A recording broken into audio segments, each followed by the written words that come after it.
एक संत थे, वो भगवान राम को मानते थे। कहते हैं यदि भगवान के निकट आना है तो उनसे कोई रिश्ता जोड़ लो, या जीवन में कोई कमी है वहीं ठाकुर जी को बिठा दो, वे ज़रूर उस संबंध को निभाएंगे। इसी तरह संत भी भगवान राम को अपना शिष्य मानते और शिष्य पुत्र के समान होता है, इसलिए माता सीता को पुत्र वधू के रूप में देखते थे। उनका नियम था वो रोज मंदिर जाते और अपनी पहनी माला भगवान को पहनाते थे। यह बात मंदिर के लोगों को अच्छी नहीं लगती थी।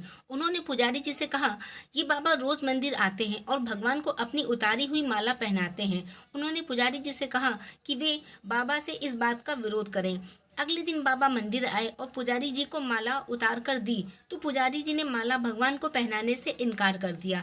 साथ ही कहा, यदि आपको माला पहनानी है तो बाजार से नई माला लेकर आएं, या पहनी हुई माला ठाकुर जी को नहीं पहनाएंगे। वे बाजार गए और नई माला लेकर आए।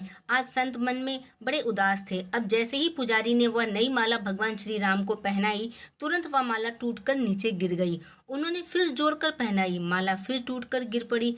ऐसा 3-4 बार किया, पर भगवान ने वह माला स्वीकार नहीं की। तब पुजारी जी समझ गए कि उनसे बड़ा अपराध हो गया है, और पुजारी जी ने बाबा जी से क्षमा मांगी। संत जी सीता जी को बहू मानते थे, इसलिए जब भी मंदिर आते पुजारी जी सीता जी के विग्रह के आगे पर्दा कर देते थे। भाव ये होता था कि बहू ससुर के सामने सीधे कैसे आए, और बाबा केवल श्री राम जी के ही दर्शन करते थे। जब भी बाबा मंदिर आते तो बाहर से ही आवाज लगाते, पुजारी जी हम आ गए हैं, और पुजारी जी झट से सीता जी के आगे पर्दा कर देते। दिन बाबा बाहर से आवाज लगाई, पुजारी जी हम आ गए। उस समय पुजारी जी किसी काम में लगे हुए थे, उन्होंने सुना नहीं। तब सीता जी ने तुरंत अपने विग्रह से बाहर आई और अपने आगे पर्दा कर दिया। जब बाबा मंदिर में आए तो यह देखकर पुजारी जी को बड़ा आश्चर्य हुआ, सीता जी के विग्रह का पर्दा तो लगा है। पुजारी बोले, बाबा आज आपने आवाज तो लगा ही नहीं।